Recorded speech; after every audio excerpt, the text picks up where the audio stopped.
자, 지금부터는 여러분 우리 15조 납셈의 성립 확정 소멸을 가겠습니다. 제일 중요한 부분이다라는 거 다시 한번 말씀드릴게요, 여러분. 그래서 조세 총론에서 어쨌거나 시험에 가장 많이 나오는 부분이다라는 걸 말씀드리겠습니다. 그래서 납셈의 성립입니다.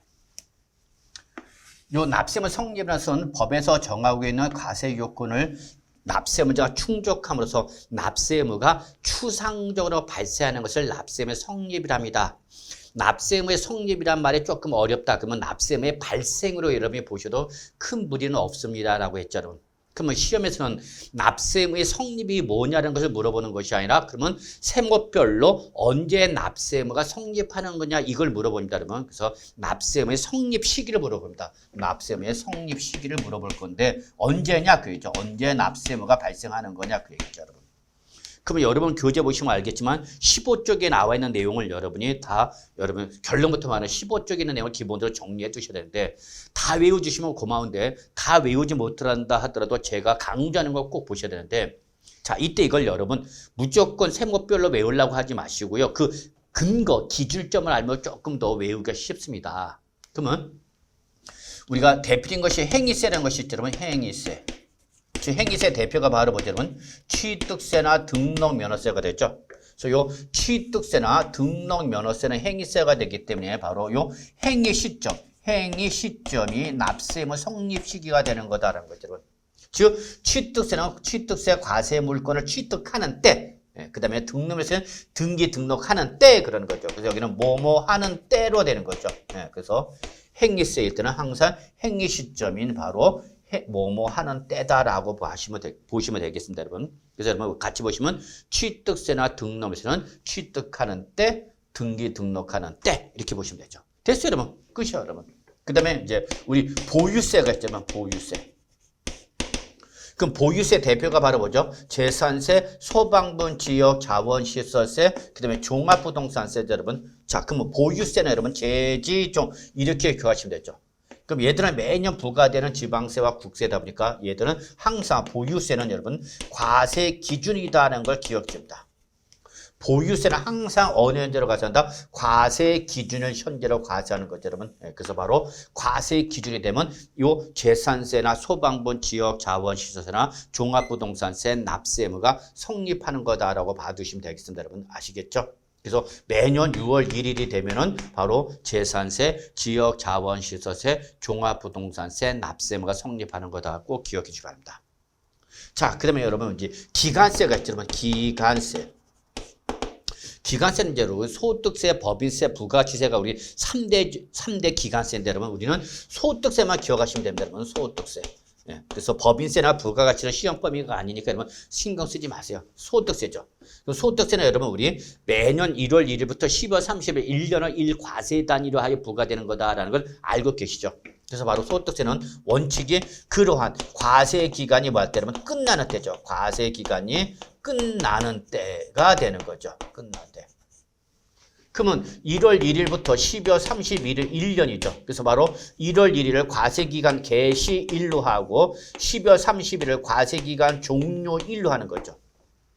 그래서 여러분 소득세의 과세기간 개시는 언제를 말한다 그러면 1월 1일을 말하는 거고 소득세의 과세기간 종료를 언제를 말하는 거 여러분 12월 31일을 말하는 겁니다. 이것이 뭐하면 끝나면 그렇죠. 그 구체적으로 언제가 되는 거죠, 여러분? 바로 1월 1일 오전 0시가 되는 거죠. 이때 오전 0시가 되면 여러분 우리 종로 종각에서 보신각 타종하죠, 여러분. 그때 바로 타종하는 이유가 새로운 과세기간이 끝나서 새로운 납세의무가 발생했다 그 얘기입니다, 여러분. 아시겠죠? 근데 과세 기간이 끝날 때보다 여러분 예외가 시험에 잘 나오죠. 여러분 예외를 꼭 보셔야 됩니다. 특히 요 예외로서 여러분 꼭 기억하시죠. 바로 예정신고하는 양도소득세죠. 예정신고 납부하는 양도소득세죠. 예정신고 납부하는 양도소득세다. 그래서 예정신고하는 양도세는 여러분 바로 요 예정신고가 바로 예외 규정이 되는 거거든요. 예정신고가 바로 요 그러면 이때 예정신고는 양도소득세는 여러분 언제 납세 성립하는 거죠? 이거는 바로 예정신고라는 요 예외 규정에서 바로 우리 나와 있는 것처럼 과세 표준 금액이 발생한 달의 말일입니다. 과세 표준 금액이 발생한 달의 뭐죠, 여러분? 말일이죠. 말일. 과세 표준 금액이 발생한 달의 말일. 요게 바로 납세 의무 성립일이다 하는 거죠. 그래서 앞에 예정 신고하는 양도소득세는 원칙으로 하는 것이 아니라 예외인 과세 표준 금액이 발생한 달. 대부분 바로 뭐죠, 여러분? 양도일이 되겠죠. 물론 요게 예외가 있습니다만 양도에 속한 달의 말일이 바로 예정 신고하는 양도소득세 납세 의무 성립일이다 이렇게 봐두시면 되겠습니다. 여러분 아시겠죠? 자, 그 다음에 원천징수하죠, 여러분. 또 원천징수 소득세가 있죠. 원천징수하는 소득세죠. 그러면 이건 원천징수는 뭐죠, 여러분? 소득금액이나 수입금액을 지급할 때에 그 지급하는 금액이나 소득세를 빼고 주는 거죠. 그래서 원천징수하는 소득세는 언제냐, 여러분? 돈 줄 때죠. 돈 줄 때 아예 세금부터 떼고 주는 거죠, 여러분. 그래서 바로 소득금액이나 수익금액을 뭐 할 때면 지급하는 때가 바로 요 납세 의무 성립이 됩니다. 원천징수하는 소득세는 소득금액이나 수익금액을 뭐 할 때 돈 줄 때 지급하는 때 바로 예외적으로 납세 의무가 성립한다는 거 꼭 기억하셔야 돼요. 그럼 여러분 원천징수하는 소득세 그러면 무조건 뭐가 쫓아온다 그랬죠? 요 원천징수하는 소득세 10%인 뭐예요, 여러분? 특별징수죠, 여러분. 특별징수하는 바로 뭐가 쫓아오죠, 여러분? 지방소득세가 쫓아오겠죠? 그러면 그때에 요 특별징수하는 지방소득세는 언제 납세 의무가 성립하냐 이렇게 물어보면 얘는 뭘 쫓아오면 되죠, 여러분? 바로 원천징수하는 소득세 쫓아오면 되는 거죠. 그래서 바로 요거는 뭐 할 때면 소득세 등을 지방소득세를 뭐 할 때면 원천징수할 때 이렇게 하면 되는 거죠, 여러분. 예. 그래서 소득세나 법인세를 뭐 할 때면 원천징수할 때 요 특별징수라는 지방소득세 납세 의무가 성립하는 거다 이렇게 봐두시면 되겠네요, 여러분. 아시겠죠? 그 다음에 부가세가 있죠, 여러분. 부가세. 얘들은 독립된 세원을 보유하고 있지 못하기 때문에 이미 부과된 세액을 본틀 해서 이중과세는 예외적인 조세를 말합니다, 여러분. 이 부가세 대표적인 것이 국세증은 뭐가 있죠, 여러분? 농어촌 특별세가 있죠, 여러분. 농어촌 특별세. 그 다음에 지방세는 뭐가 있죠, 여러분? 그쵸. 지방교육세가 있죠, 여러분. 지방교육세. 요 농어촌 특별세와 지방교육세는 목적세이면서 뭐다 하면 바로 부가세 성격을 띠고 있다.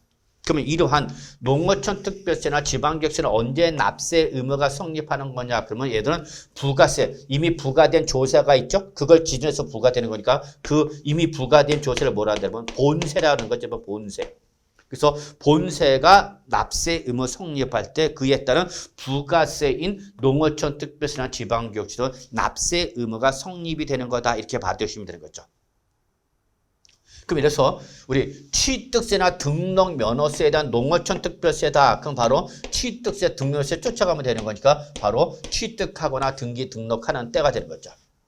자, 재산세 이 지방교육세다. 그러면 지방교육세인데 재산세 지방교육세라고 했죠, 여러분? 그럼 그때는 재산세 쫓아가니까 언제죠, 여러분? 과세 기준이나 납세 의무가 성립하는 거죠. 취득세나 등록면허세에 대한 취득세는 지방교육세다. 그러면 뭐 여러분? 역시 본세 쫓아가니까 취득하거나 등기 등록하는 때가 된다라는 걸 봐두시면 되겠습니다. 아시겠죠? 자, 그 다음에 여러분 우리 시험에서는 잘 나오진 않지만 여러분 우리 실무 나가시면 여러분 꼭 부과되는 것이 매매계약서 작성했을 때 부과되는 것이 바로 인지세죠. 그럼 여러분 이때 인지세, 즉 과세문서를 작성하는 때죠, 여러분. 과세문서를 작성하는 때에 요 인지세 납세 의무가 성립한다라고 보시면 되겠고, 특히 요 인지세가 과세가 된 대표적인 문서로서 우리 부동산과 관련된 것이 바로 뭐죠? 부동산 매매 계약서죠. 부동산 매매 계약서는 바로 인지세 과세 문서가 되고요. 그 부동산 매매 계약서를 작성하게 되면 인지세 납세 의무가 발생한다는 걸 기억해 두셔야 되겠습니다. 물론 여러분 우리 부동산 임대차 계약서는 소유권 이전에 관련된 문서가 아니기 때문에 인지세 과세 대상이 아니거든요, 여러분. 참고로 기억해 주시기 바랍니다, 여러분. 아시겠죠? 자, 그다음에 이제 우리 가산세가 있죠, 여러분. 가산세. 그럼 가산세는 여러분 해당 지방세 기본법이나 또는 국세 기본법에서 규정하는 그 가산세의 성격에 따라서 여러분 납세 의무의 성립시가 다 다릅니다. 여러분 그 내용을 여러분이 좀 꼭 외우셔야 되냐? 저는 뭐 외우지 마십시오라고 합니다. 예, 그거는 여러분 그냥 참고로 그냥 기억해 두시기 바랍니다. 그래서 국세 기본법이나 지방세 기본법에서 규정하는 바로 구분에 따른 가세의 시기, 이것이 바로 가산세의 납세 의무 성립시기다 이렇게 받으시고요. 예. 세부적인 내용은 안 들어가셔도 저는 되지 않을까 합니다. 예, 그래서 나는 해야 되겠다. 그런 분만 여러분 공부하시고요. 저는 과감하게 넘어가세요 라고 말씀드리고 싶네요. 여러분. 자, 그 다음에 여러분 그 밑에 보충학습이 나왔죠? 예, 그거는 여러분이 한번 눈팅만 하시고요. 이미 시험에 한번 나왔는데 그것이 계속해서 반복해서 출제가 될 성격보다는 이례적 일시적으로 출제가 된 거기 때문에 무시해도 저는 괜찮다라고 봅니다. 여러분. 자, 그래서 요 정도에서 여러분 우리가 납세 의무의 성립 시기를 여러분이 좀 정리해 두시고요. 그 다음에 이제 우리 납세 의무의 확정으로 갑시다. 납세 의무의 확정으로 갑니다.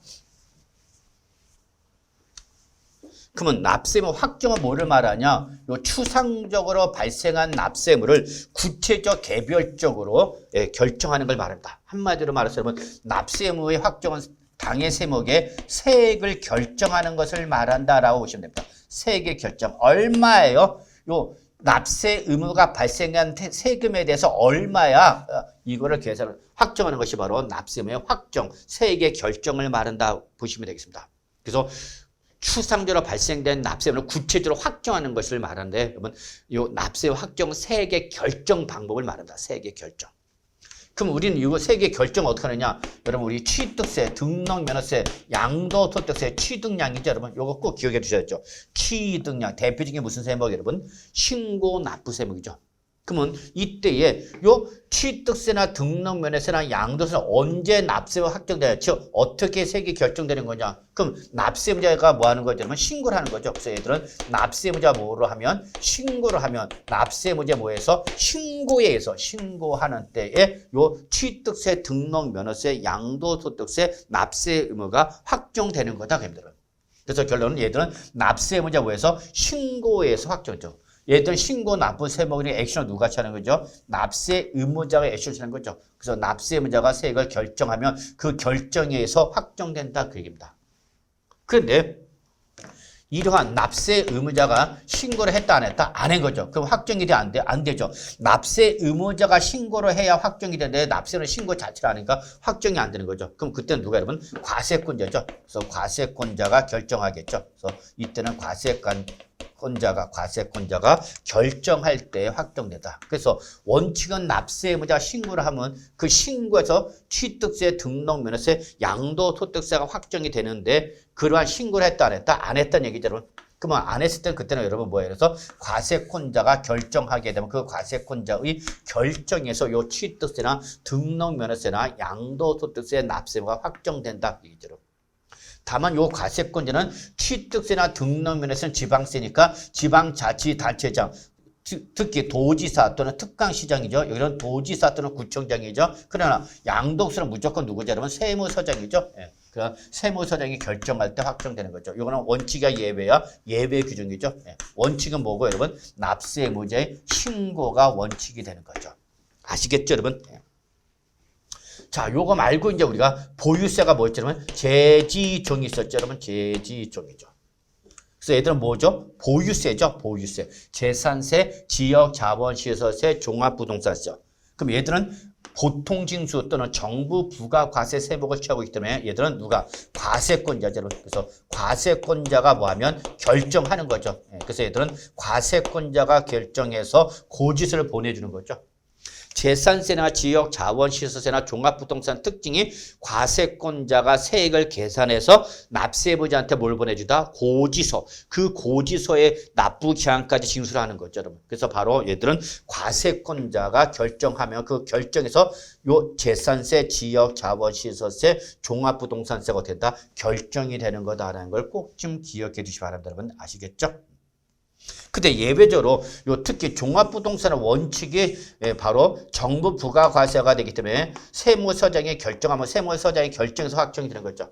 근데 예외적으로 납세의무자가 종합부동산 뭐 할 수 있다 여러분? 선택할 수 있습니다. 그랬죠 여러분? 납세 문제가 선택할 수 있다. 뭐 할 수 있다 여러분? 신고 납부할 수 있는 거죠 여러분? 그러면 그때는 그 납세 문제 뭐에서 신고에서 종합부동산세가 결정이 되는 거다라는 걸 여러분이 종합부동산세가 제일 중요합니다. 종부세가 제일 중요합니다 여러분. 예, 종부세를 꼭 좀 기억해 두시기 바라겠습니다. 아시겠죠 여러분?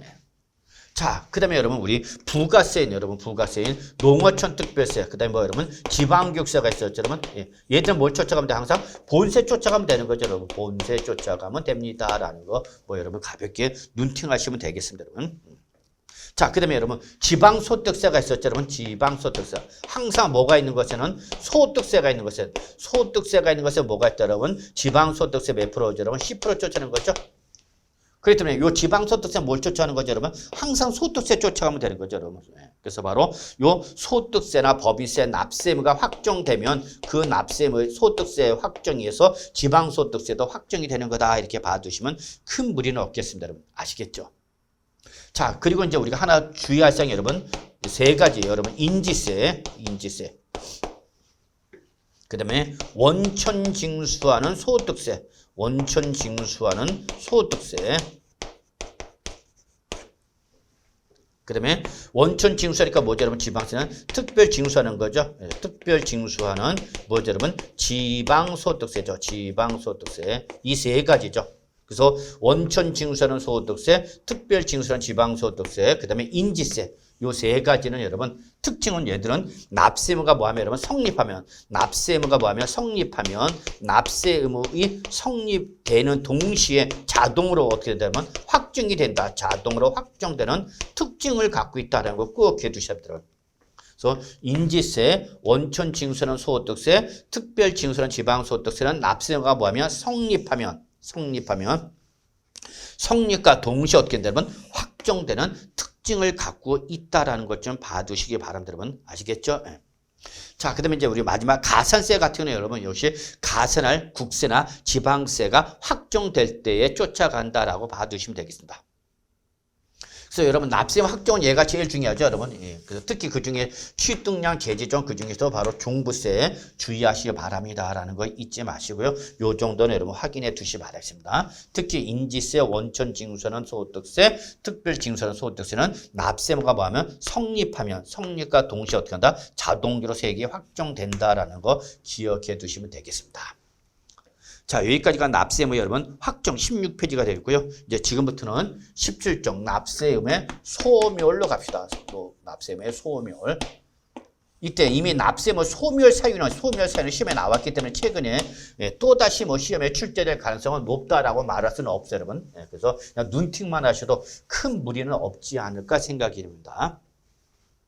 일단 납세 의무 소멸 사유는 납세 의무가 납세 의무를 이행함으로써 납세 의무가 소멸되는 게 두 가지가 있죠, 여러분. 그래서 바로 뭐죠, 여러분? 납부나 충당. 납부 또는 충당. 충당은 여러분 민법에서 배우셨던 상계를 기억하시면 전혀 어려움이 없겠습니다, 여러분.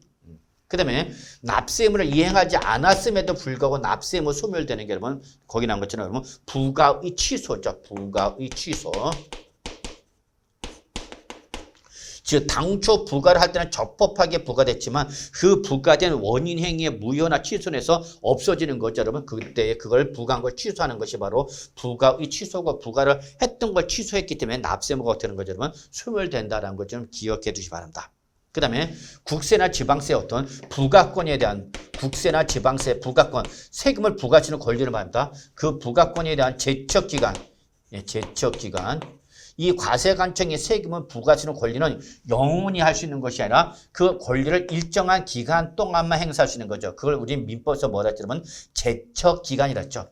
제척기간 한마디로 해서 뭐죠? 그러면 권리를 행사할 수 있는 기간을 말하는 거죠. 그 기간이 어떻게 되는 거죠? 그러면 만료가 되면 이제 권리가 없어지는 거죠. 그래서 바로 이 부가권 제척기간의 만료가 납세 의무의 소멸 사유가 되기도 하죠.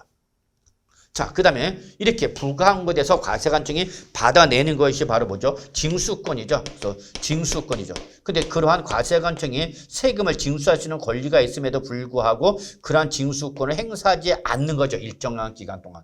그러면 권리자가 권리를 행사할 수 있음에도 불구하고 일정 기간 동안 권리를 행사하지 아니했을 때 납세의무 소멸시키는 게 바로 뭐죠, 여러분? 이게 소멸시효죠, 여러분. 그래서 징수권 소멸 기간에 바로 뭐죠, 여러분? 완성이 되는 거죠, 여러분. 소멸시효의 완성. 이것도 뭐다, 여러분? 바로 납세 의무의 소멸 사유가 되는 거죠. 그래서 제척 기간의 만료라든지 소멸시의 완성 같은 경우가 역시 우리 납세 의무 소멸 사유로서 여러분이 해당이 된다는 걸 꼭 좀 기억해 주시기 바랍니다. 자, 그래서 여기까지가 바로 우리 납세 의무의 소멸 사유가 되는 거죠, 여러분. 예. 따라서 이 소멸 사유가 아닌 것 중에 바로 대표인 것이 바로 뭐죠? 납세의무자 사망이죠. 납세의무자가 사망하면 여러분 이거는 상속이 되죠, 여러분. 그래서 상속이 될 때는 재산만 넘어가는 것이 아니라 권리, 즉 세금이라든지 대출금도 같이 넘어가는 거기 때문에 납세의무자의 사망은 납세의무 소멸 사유가 아닙니다. 이때 상속인의 승계를 떠안는 거죠. 그래서 바로 법인의 합병이나 납세의무의 사망은 납세의무 소멸 사유가 아니고 납세의무의 승계 사유가 된다는 걸 좀 기억해 두시기 바라겠습니다, 여러분. 아시겠죠, 여러분? 이런 것 좀 봐두시면 되고요. 그다음에 뭐 결손 처분 이런 것도 납세의무 소멸 사유가 아니다는 거 한 번이나 참고로 기억해 두시고요. 또 부가의 철회라는 것이 또 있습니다만 뭐 이런 것도 납세의무 소멸 사유가 아닌 걸로 여러분이나 눈팅만 해 두셔도 큰 무리는 없지 않을까 생각합니다. 자, 근데 시험에서는 여러분 요거보다는 바로 요때에 요 제척 기간에 대한 언제부터 요 제척 기간은 언제냐는 거죠, 여러분. 제척 기간은 언제냐. 요거 한번 봐두셔야죠, 여러분. 그래서 여러분 국세나 지방세나 여러분 사기, 기타 부정한 행위, 부정이란 말이 나오면 사기나 기타 부정, 그럼 좋은 놈, 나쁜 놈, 나쁜 놈이죠, 여러분. 그래서 기본적으로 여러분 우리가 사기, 그 밖에 부정한 행위로서 국세나 지방세를 포탈하거나 환급하거나 공제를 받으면 그때는 기본적으로 몇 년이죠, 여러분? 10년이다라고 보십니다. 물론 상속세 징여세는 여러분 더 길어져서 여러분 15년으로 가는데 이거는 여러분 외우실 필요는 없습니다. 그래서 이나 부정한 방법으로 즉 다운 계약서에서 취득세나 양도세를 과소 신고 납부했다. 그러면 그 다운 계약서에서 과소 신고 납부한 취득세나 양도세를 과세관청 언제까지 부과하시는 거다는 얘기 여러분 10년이다입니다. 10년. 자, 그 다음에 단순 무신고일 때는 몇 년이냐? 단순 무신고다. 예, 단순 무신고일 때 이때는 몇 년이다? 그러면 7년이다는 거죠. 여러분 7년. 그 다음에 나는 신고를 했는데 적게 신고했다. 과소 신고죠, 여러분. 예, 그래서 과소 신고할 때 몇 년이라면 요거는 몇 년이다, 여러분? 5년이 되겠습니다, 여러분. 그래서 요 세 가지. 예, 그래서 부정한 행위 때는 몇 년? 10년. 단순 무신고 몇 년? 7년. 단순 과소 신고죠, 여러분. 그때 몇 년? 5년이라는 거 잊지 마시기 바랍니다. 요거는 주로 뭐죠, 여러분? 취득세나 등록면허세나 양도소득세에 해당하는 거죠. 취득량. 그래서 취득량일 때는 부정한 방법 때는 몇 년? 10년. 단순 무신고 7년. 단순 과소 신고 5년이다라는 걸 기억해 주시기 바랍니다, 여러분. 아시겠죠? 자, 그럼 아직 안 넣은 게 뭐죠? 그쵸? 재산세라든지, 그 다음에 소방분 지역 자본시설세라든지, 또 종합부동산세는 여러분 뭐죠, 여러분? 보통징수죠, 여러분? 그래서 보유세인 재산세, 소방분 지역 자본시설세, 종합부동산세는 제척기간, 얘들은 보통징수 또는 정부 부가과세가 되기 때문에 얘들의 제척기간은 무조건 5년이 되겠습니다, 여러분. 5년. 그러면 결론 이렇게 내시기 바라면 여러분 취득세나 등록면허세나 양도세를 부정한 행위로 했다. 그러면 몇 년? 10년. 취득세나 등록면허세나 양도세를 신고 자체를 안 했다. 몇 년? 여러분 7년. 취득세나 등록면허세나 양도세를 적게 신고를 했다. 또는 재산세, 지역, 자원시설세, 종합부동산세다. 그럼 몇 년? 5년이다라는 걸 여러분이 꼭 좀 기억해 두시기 바랍니다. 여러분 아시겠죠? 여러분 시험에 나왔던 것도 여기서 나오니까 여러분 요 정도만 봐두셔도 큰 무리는 없습니다. 그럼 이때 요 10년, 7년, 5년은 언제부터 말하는 거냐라는 제척기간의 기산일이죠. 여러분 제척기간의 기산일. 즉 언제부터 따져갖고 바로 10년, 7년, 5년인 거죠. 그러면 이렇게 요 부정한 취득량은 다 뭐죠, 여러분? 신고 납부 세목입니다. 여러분. 그래서 바로 신고 기한의 다음 날, 신고 기한까지 납부를 하면 되는 거고 그때까지 안 했으니까 다음 날부터 여러분 다음 날. 다음 날부터 신고 기한의 다음 날부터 10년, 7년, 5년이 되는 거다라는 걸 기억해 주시면 되겠습니다. 여러분 아시겠죠? 근데 이때 종합부동산세는 보유세가 되는 거죠, 여러분. 그래서 종합부동산세는 보유세이기 때문에 이러한 보유세일 때는 언제 여러분? 바로 과세 기준이죠, 여러분. 그래서 과세 기준이 납세 의무 성립을 말하는 거죠. 그래서 종합부동산세 같은 경우는 언제부터 따진다, 여러분? 납세 의무 성립일이 되겠습니다. 납세 의무 성립일로부터 5년이 되는 거죠. 그러면 이때에 납세는 언제 성립한다 했죠, 여러분? 보유세는 그쵸, 바로 과세 기준이죠. 그래서 과세 기준일로부터 해갖고 5년이 지나기 전까지는 세무서장 등이라든지 과세관청은 해당 우리 보유세를 징수할 수 있다 없다 있다라는 거죠, 여러분. 이게 17조 맨 밑에 나와 있죠, 여러분. 예. 그래서 정리하면 여러분, 다시 한번 정리하면 취득량은 신고 기한의 다음 날부터 따지는 거다 잊지 마시고요. 다만 종합부동산세는 우리가 예외적으로 보유세이기 때문에 보유세일 때는 언제 여러분? 바로 납세무 성립이된 과세 기준에 요 제척기간 기산일이 되는 거다라는 걸 여러분이 같이 좀 봐두시고요. 최근에 시험에 여기까지 언급이 되네요, 여러분. 자, 그다음에 두 번째 납세무 소멸사유가 뭐죠, 여러분? 마지막에 징수권, 그죠, 여러분? 소멸시효죠, 여러분. 자, 그러면 이때 소멸시효 기간도 여러분이 좀 봐두시기 바랍니다, 여러분. 그래서 소멸시효 기간도 기본적으로 몇 년이다, 여러분? 5년이 되겠습니다, 여러분. 5년. 그래서 국세나 지방세는 기본적으로 납세 의무 소멸시효일 때의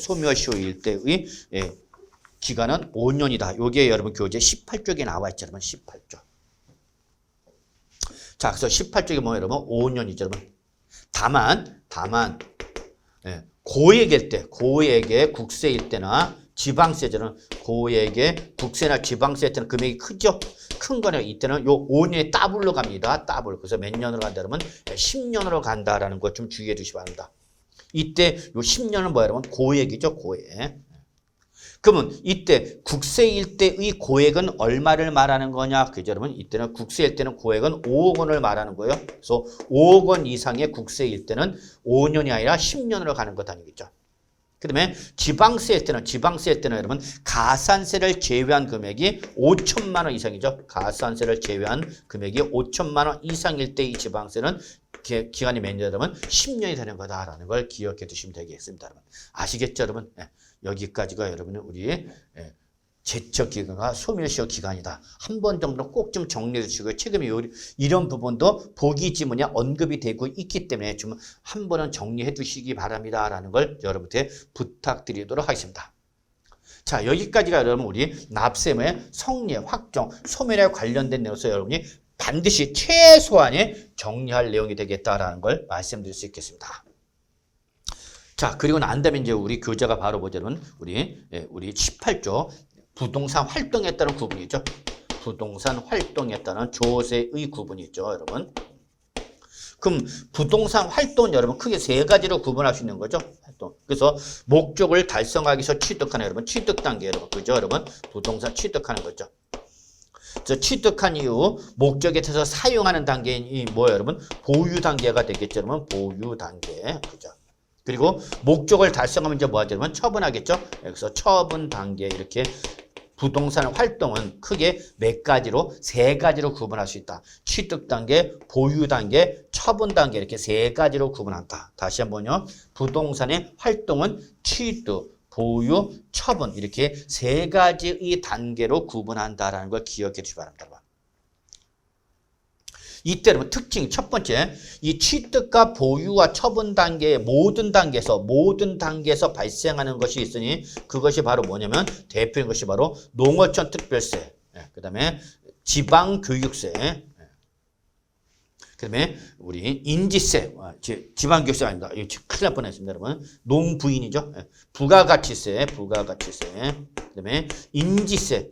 자, 인지세는 자꾸 어떤 교수님은 보유 단계에서 발생 안 한다 그러는데, 여러분, 보유 단계에서 인지세 발생합니다, 여러분. 그래서 오해하지 마시고요. 그래서 가끔가다 어떤 교수님은 인지세를 보유 단계에서는 발생 안 하고 취득과 처분 단계에서만 발생하는 걸로 구분하고 계십니다라고 하는데, 여러분, 인지세도 여러분 우리가 부동산을 보유하는 단계에서 우리가 대출을 받으면 근저당권 설정하겠죠. 그럼 이때 근저당권 설정 계획서 여러분 인지세 과세 대상입니다, 여러분. 그래서 당연히 그 근저당권 설정 계획서에 인지가 붙어갑니다, 여러분. 그래서 인지세도 여러분 보유 단계에서 충분히 발생할 수 있다라는 걸 말씀드릴 수 있겠습니다, 여러분. 그래서 제가 은행 다닐 때도 주택자금 대출 기표를 할 때 보면 항상 근저당권 설정기에서 인지세를 붙였습니다. 침발로 그거 딱 붙였고 소연했던 기억이 나네요, 여러분. 그래서 농어촌 특별세, 부가가치세, 인지세. 그다음에 뭐 요 부가가치세가 여러분 국세죠. 그래서 이걸 지방자치단체에 부과하는 게 바로 뭐냐면 지방소비세가 되겠습니다, 여러분. 지방소비세. 그래서 어떤 분은 지방소비세까지 언급을 하는 분이 계세요. 그래서 교수님마다 저같이 이렇게 농부인 요 정도로만 기억하는 분도 계시고, 요 부가가치세, 지방자치단체 교부금 성격 때는 지방소비세까지 맞습니다. 지방소비세도. 근데 어차피 얘는 시험 범위가 아니죠. 부가가치세는. 그래서 여러분은 농부인 이렇게만 기억하셔도 전혀 시험에 나왔을 때 맞추는데 어려움이 없을 거라 봅니다. 다만 어떤 교수는 지방소비세까지 언급되더라. 틀린 거냐 맞는 거냐. 맞는 말입니다. 지방소비세도. 그래서 그냥 참고로 기억해 두시고요. 자, 그 다음에 이제 우리가 대표적으로 우리가 주의할 것이 이제 시험에 요 농부인후 말고도 여러분 지방교육세는 여러분 지방교육세, 지방세 대표적인 부가세인 목적세죠, 여러분. 그래서 지방교육세는 여러분 취득과 보유 단계에서만 부과된다라는 것이 특징이 됐습니다, 여러분. 그래서 지방교육세는 바로 취득세 부가세나 등록 면허세 부가세에서 취득 단계에서 발생하고요. 그 다음에 보유 단계에서는 여러분 재산세 부가세로서 부과되기 때문에 이 지방교육세는 여러분 취득과 보유 단계에서는 발생합니다. 그러나 처분할 때는 지방교육세는 발생하지 않습니다, 여러분. 그래서 지방교육세는 취득할 때와 보유할 때만 발생하고 처분할 때는 발생하지 아니한다라는 걸 기억해 주셔야 합니다. 아시겠죠? 이에 반해서 지방소득세는 여러분 얘는 항상 소득세를 쫓아가는 거죠. 그렇기 때문에 이 지방소득세는 보유할 때와 처분할 때만 발생합니다. 보유할 때와 처분할 때만 발생한다라는 것이 특징이 되겠고요. 취득할 때는 발생한다, 안 한다? 안 한다는 거죠, 여러분. 그래서 반드시 요 지방교육세와 지방소비세를, 지방교육세, 지방소득세를 꼭 구분해서 정리해 주시기 바랍니다, 여러분. 그래서 다시 한번 정리하면 지방교육세는 취득과 보유 단계에서만 발생하고 처분 단계에서 발생 안 합니다. 반면에 지방소득세는 보유와 처분 단계에서만 발생하고 취득 단계에서 발생하지 아니한다. 아시겠죠, 여러분? 이걸 꼭 좀 기억해 줍니다 아마 부동산 활동 단계에서는 여러분 제일 중요한 것이 이 부분이 아닐까 생각합니다. 자, 나머지는 어렵지 않아요, 여러분. 그래서 개별세면서 취득 단계에서 발생한 대표적인 것이 바로 뭐죠, 여러분? 취득세나 등록면허세가 되는 거죠, 여러분. 그래서 취득세나 등록면허세는 바로 어느 단계에서 여러분? 취득 단계죠. 그 다음에 우리가 항상 꿈에 그리는 게 바로 뭐죠, 여러분? 상속세나 증여세가 되는 거죠, 여러분. 그래서 상속세나 증여세도 바로 취득 단계에서 무상 취득하는 단계에서 부과되는 국세로서 구분하고 있다라고 봐두시면 되겠습니다, 여러분. 그 다음에 이제 보유 단계에서 우리가 뭐죠, 여러분? 그 유명한 제지종이 되겠죠, 여러분? 제지종. 꼭 기억해 두셔야죠. 보유 단계에서 부과하는 대표적인 세 가지 3대 조세, 재산세, 소방분 지역 자본시설세, 종합부동산세, 제지종은 보유세 대표단 걸 꼭 기억해 두셔야 됩니다. 두 번째가 이제 우리 보유 단계에서 발생하는 것이 바로 부동산을 보유하는 단계에서 발생하는 것이 바로 뭐죠, 여러분? 임대소득이죠, 여러분? 임대소득. 그래서 임대소득은 부동산을 뭐하는 단계에서 보유하는 단계에서 부과되는 소득입니다라는 걸 잊지 마시고요. 이때 요 임대소득은 여러분 임대소득은 우리 개인일 때는 소득세가 부과되는 거죠. 이때 소득세는 바로 종합소득세로 부과되는 겁니다. 사업소득인 종합소득세로 부과되는 거고요. 그 다음에 법인이다. 그러면 이때는 법인세로 부과되는 거다라는 거죠. 그래서 보유하는 단계에서 뭐가 발생할 수 있죠, 여러분? 종합소득세와 법인세가 발생하기도 한다라는 걸 기억해줍니다. 아시겠죠, 여러분? 예. 그래서 여러분 거기 소득세, 법인세를 바로 임대소득에 대한 우리 국세다라고 봐두시면 됩니다. 자, 이제 부동산을 처분할 때 발생하는 대표적인 것이 바로 뭐죠, 여러분? 그 유명한 양도소득세죠, 여러분. 양도소득세. 그래서 양도소득세죠. 그래서 바로 이 양도세는 역시 양도자가 개인이다. 양도자가 개인이면 여러분 소득세인데 사업행위가 아닐 때는 사업행위로 즉 부동산 매매업자나 주택 신축 판매업자가 매매용 부동산을 양도한 거다. 그럼 그때는 종합소득세인 사업소득으로 구분이 되는 거고요. 그 다음에 사업행위가 아닌 일시적 우발적 양도일 때는 바로 뭐가 여러분? 양도소득세가 부과되는 거죠, 여러분. 어쨌거나 양도자가 개인세는 사업행위 여부에 관계없이 소득세가 부과되는 건데 부동산 매매업자나 주택 신축 판매업자처럼 그 사업행위일 때는 종합소득세, 부동산 임대업자가 임대용 부동산에 대한 일시적 우발적 또는 주거용 주택을 양도했다 그러면 그때는 양도소득세로 가는 거고 역시 양도자가 법인이다 그러면 역시 법인세가 부과되는 거죠 여러분. 이런 식으로 해서 여러분 우리 한번 좀 정리해 두시기 바랍니다. 자, 그 다음에 여러분 여기까지가 우리 부동산의 취득 보유 처분 단계에서 발생하는 국세나 지방세 구분이다라고 봐두시면 되겠고요. 이 부분은 뭐 별표 하나 정도만 표시해도 큰 어려움이 없지 않을까 생각합니다. 자, 그 다음에 여러분 이제 우리 19쪽에 여러분 보충학습을 보세요. 여러분 지방세 불복 절차가 있고 여러분 그 다음에 21쪽에 서류의 송달이 있습니다. 여러분. 자, 최근에 여기서 시험에 나오고 있는 것은 뭐 부인할 수는 없습니다. 뭐 가끔가다 나옵니다.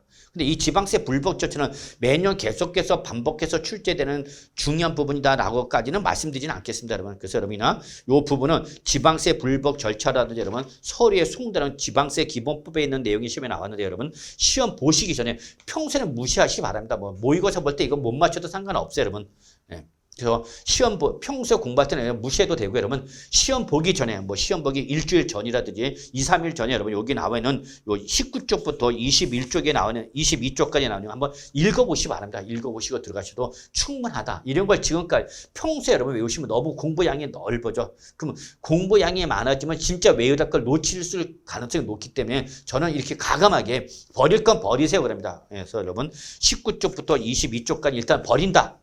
버리고 시험에 임박해서 조금 여유가 있다. 뭐 여유가 있을 가능성은 거의 없지만 그래도 한 번 정도는 좀 보고 들어가야 되겠다. 그럼 그때 보시고요. 평소에는 무시하셔도 큰 무리는 없지 않을까 생각합니다. 여러분. 아시겠죠? 자, 우리 버릴 건 버립시다. 16문제 다 맞히는 겁니다. 11개, 12개만 맞춰야 되는 고득점 한 겁니다. 최소 10개 이상만 맞추면 된다라고 목표를 잡아놓고 약간 상향 조정, 목표를 잡아놓고 11개, 12개를 상향 목표를 잡아두시면 큰 무리는 없지 않을까 생각합니다. 여러분.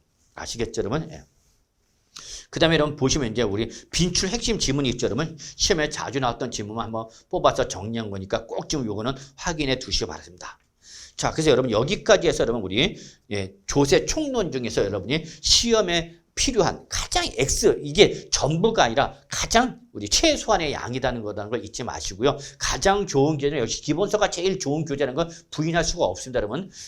기본서를 가지고 충실하게 공부하시면 절대 시험에 실패를 안 하는데 워낙 세법 문제는 16문제 적은 문제를 많은 시간을 투입하지 못하다 보니까 효과적으로 공부를 할 수밖에 없는 것이고 이때 시험에 나올 부분만 일단 접근해서 일단 이 부분부터 먼저 접근한다라고 하는 부분이 지금 제가 핵심 요약 강의에서 이루어지는 부분이다라고 말씀드릴 수 있겠습니다. 이 부분은 지금 하는 부분은 최대가 아니라 최소의 공부 양이라는 걸 잊지 마시기 바랍니다. 아시겠죠? 그래서 여러분 우리 조세 총론은 요 정도로 해서 여러분 마무리 짓겠습니다. 그래서 여기서 두 문제가 나왔을 때 최소 하나에서 두 문제 다 맞추겠다. 이렇게 좀 봐두시고 물론 시험이 어렵게 나오면 그때는 두 문제 다 틀릴 수도 있죠, 여러분. 작년 같은 경우 2023년 같은 경우 상당히 두 문제가 다 어려웠습니다. 근데 다행스럽게도 나만 틀리는 거냐? 아니야, 다 틀립니다, 여러분. 그러면 마음은 평안을 얻을 수가 있어요, 편안함을. 그래서 나만 틀린 게 아니고 다 틀리면 여러분 그래도 마음은 뿌듯하다라는 걸 말씀드릴 수 있겠습니다. 자, 그래서 여기까지 하고요. 우리 이제 지방세로 넘어가죠, 여러분. 지방세. 그럼 지방세에서 가장 근간이 되고 기본이 되는 것이 바로 뭐다 그랬더니 취득세입니다라고 했죠. 여러분 취득세. 그래서 우리 부동산을 취득하는 단계에서 부과되는 대표적인 세목인 취득세에 관련된 내용이 되겠습니다. 그래서 취득세는 최소 두 문제에서 세 문제 정도 나온다 보시면 되겠고 저는 뭐 세 문제 예상합니다, 여러분. 그래서 취득세는 여러분 지방세에서 가장 근간이 되고 기본이 되는 부분이 되기 때문에 여러분이 지방세를 제일 먼저 공부할 부분이 바로 뭐다, 여러분? 취득세다라는 걸 말씀드리겠습니다. 그러면 취득세는 어떠한 내용으로 구성되는지 한번 좀 확인해 보도록 하죠, 여러분. 자, 그러면 이때 여러분 우리 취득세는 기본적으로 개가 요 하는 게 개요죠, 여러분. 그래서 인사말이죠. 그래서 여기서는 우리 취득세가 뭐예요? 의라든지 여러분 취득세는 어떠한 성격을 띠기 위해서 여러분 성격 이러한 내용으로서 여러분이 한번 그냥 가볍게 시험에 뭐 출제가 되는 부분은 아니다. 그래서 한 번 정도 봐두시면 되겠습니다. 그 다음에 두 번째 우리 세법의 당사자는 누구였죠? 과세권자와 납세 의무자입니다라고 했죠, 여러분. 근데 이때 지방세는 과세권자가 지방세 종류에 따라서 과세권자가 다릅니다라고 했죠, 여러분. 그래서 바로 이때의 취득세의 과세권자는 누구냐는 거죠. 그리고 그에 의해서 납세 의무를 부담하는 납세 의무자, 취득세 납세 의무자는 누구냐 그 얘기죠, 여러분. 이때에 여러분 요 취득세 납세 의무자 여러분 별표 3개. 저는 뭐 얼마든지 여러분 시험에 종합 문제는 물론이고 여러분 개별 문제에서도 충분히 나오는 거다. 그래서 납세 문제와 관련된 내용은 반드시 여러분이 구분해서 정리해 두시기 바랍니다. 특히 제가 강조하는 부분만 잘 봐두시면 되는 거죠, 여러분. 자, 그 다음에 이제 여러분 우리 취득세 과세 대상이죠. 우리 부동산세 보면 다 열거주의 방식을 취하겠습니다, 여러분. 열거주의 방식입니다. 그래서 법에서 하나하나 이렇게 개별 열거된 것만 과세라는 것이고 그것이 어떤 재산적 가치가 있는 거라 하더라도 지방세법에서 열거되어 있지 아니하다면 취득세 과세 대상이다 아니다는 거죠. 이때 취득세 과세 대상은 뭐 여러분 별표 하나 정도만 우리가 상식선에서 정리해 두시면 되겠습니다, 여러분.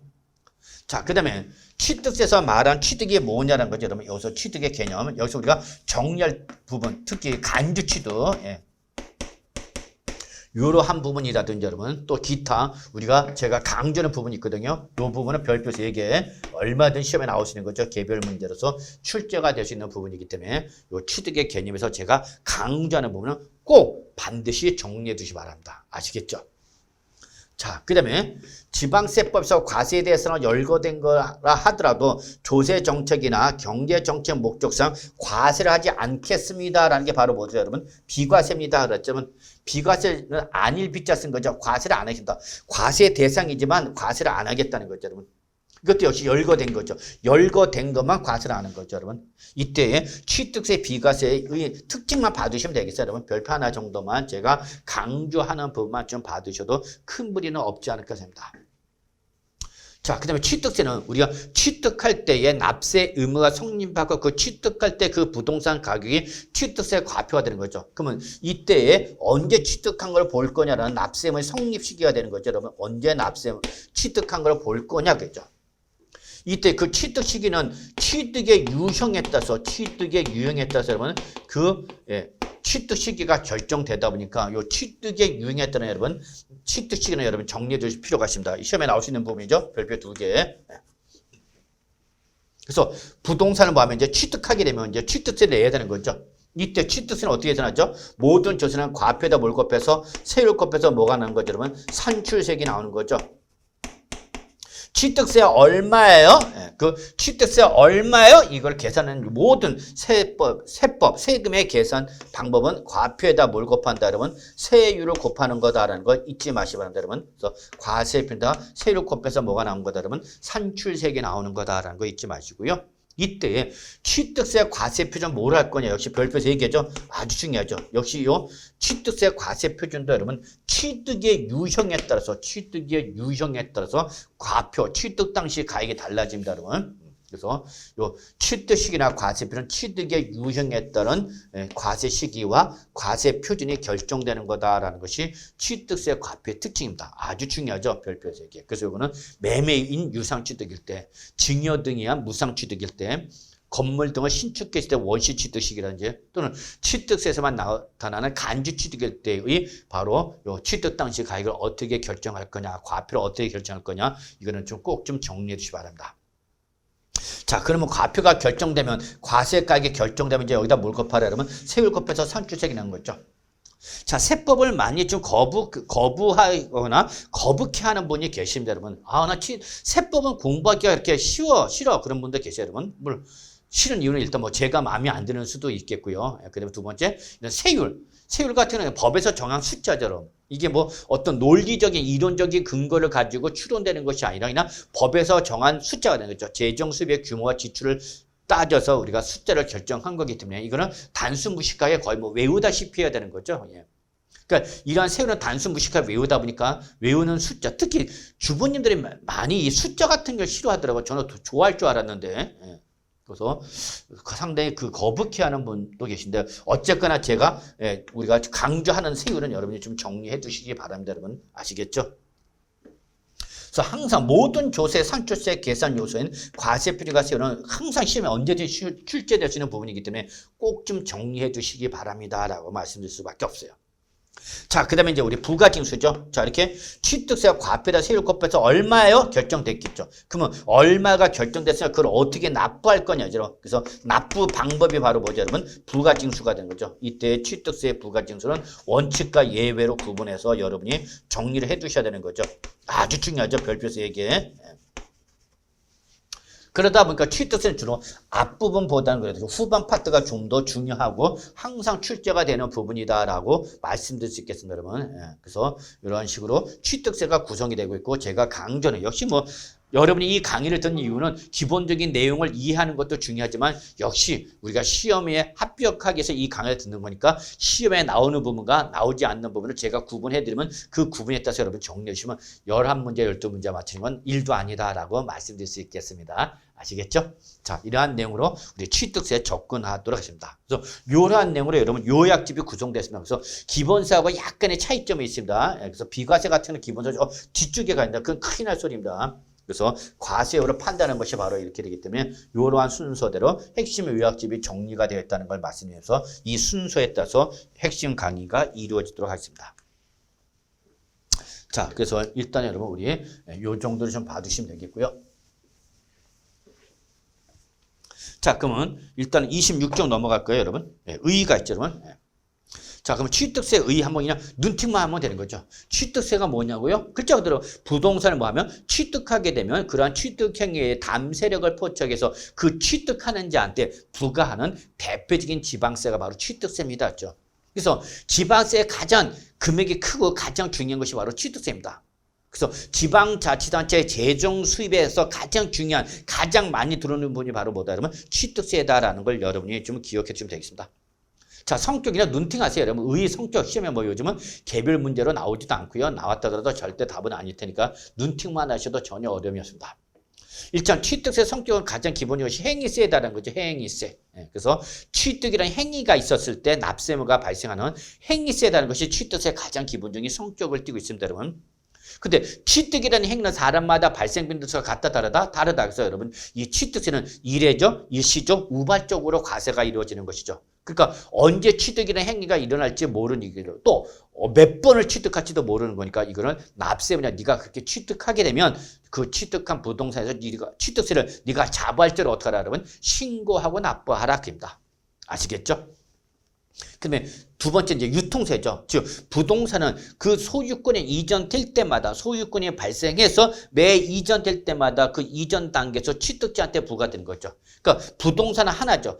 건물을 신축했어. 그럼 건물의 신축은 무슨 취득이에요, 여러분? 원시 취득이죠. 그럼 원시 취득이라는 취득 행위는 그 원시 취득한 자, 즉 건물을 신축한 자 신축에 따른 취득세 내는 거죠. 그게 왜 신축했죠? 매매하기 위해서. 그래서 매매로 소유권이 승계가 되는 거죠. 그럼 이때 매매에서 승계 취득한 자 매수인한테 그 승계 취득했다는 취득세 내는 거죠. 그러다가 그것이 상속을 개시가 되면서 상속을 받았을 때 그 상속인도 역시 그 취득이라는 행위가 일어났으니까 비록 상속인 취득이라는 행위가 일어났으니까 취득세 내야 하지 않아야 돼? 내야 되는 거죠. 그러면 상속받은 부동산을 배우자한테 증여를 하겠죠, 여러분? 그러면 그때 그 증여료는 취득해서 또 취득세가 버는 거죠.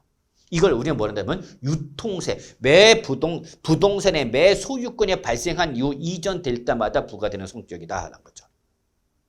그 다음에 이렇게 부동산을 취득했다는 것은 그만큼 경제적 능력이 있다 없다? 있다는 거죠, 여러분. 그래서 뭐 소액의 부동산을 취득할 수도 있고 중산층 이상의 부동산을 취득할 수도 있고 고액의 부동산을 취득할 수도 있죠. 그럼 그만큼 부동산을 취득했다는 것은 경제적 능력이 있어 없어? 있는 거죠. 경제적 능력이 없는 사람이 부동산을 취득할 수가 없잖아요, 여러분. 그래서 그만큼 부동산을 취득했다는 것은 경제적 능력이 있다 없다? 있다. 그러면 그 경제적 능력이 있으니까 그 경제적 능력에 상응하는 만큼 과세하겠다. 이게 바로 뭐 여러분 응능과세인 거죠, 여러분. 아시겠죠? 응능과세 잊지 마시기 바랍니다.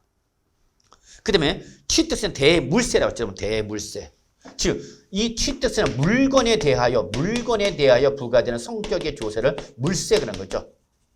그래서 뭐에 대해서 부과되는 성격이다? 물건에 대해서 부과되는 조세다. 그게 있죠, 여러분. 그래서 대할 대자, 여러분. 이 대할 대자를 빼는 교수님도 계시고요. 대자를 집어넣는 교수님도 계십니다, 여러분. 그래서 이나 대물세 그러는 교수님도 계시고 물세 그러는 분도 계시네요. 그러면 여러분, 그래서 취득세는 취득하는 물건에 대해서 부과되는 성격의 조세를 띠고 있다. 그럽니다. 그럼 여러분 여기서 꼭 물세 그러면 여러분 항상 있는 과세 물건별 과세 물건별 그 물건에 대해서 부과되는 거죠. 물건 하나하나마다 개별 과세가 이루어진다라는 걸 기억해 주셔야 돼요. 여러분. 개별 과세. 내가 내 명의로 여러 번의 부동산을 취득했더라도 그 각각의 취득한 부동산에서 하나하나씩 따로따로 과세하는 거죠. 그리고 기본적으로 개별 과세를 할 때는 기본적으로 비례세를 적용하는 거죠. 여러분. 비례세를. 그래서 취득세나 등록 면허세는 여러분 이러한 대물세 성격을 띠고 있기 때문에 절대 여러분 우리 절대 취득세나 등록면에서는 누진세율이 발생하지 않습니다. 여러분. 누진세율이 발생하지 아니한다는 걸 기억해 주셔야 합니다. 그래서 무슨 세를 띠고 있다 면 개별 과세의 비례세를 성격을 띠는 물세다라는 걸 좀 확인해 두시기 바랍니다. 여러분. 그 다음에 저는 이걸 제일 많이 강조하죠. 무슨 과세 원칙이냐면 실질 과세하죠. 여러분. 실질 과세 원칙이죠. 자, 이거는 세법에 내재하는 가장 기본 원칙이 되겠습니다. 여러분, 실질 과세 원칙이죠.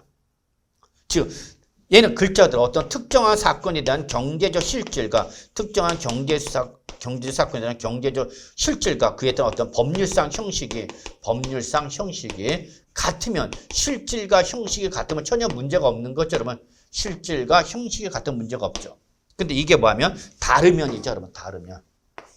다를 때 이때는 어떤 걸 기준해서 과세할 거냐 그죠? 그럼 여기 뭐라 했냐면 실질에 따라서 과세하시오. 그래서 어떤 특정한 사건이나 경제적 실질과 그에 따른 법률상 형식이 뭐하면 다르면 그때는 뭐에 따라서 여러분 실질이죠, 여러분. 그래서 이게 바로 뭐가 되는 거죠? 사실상이란 말이 나온 거죠, 여러분.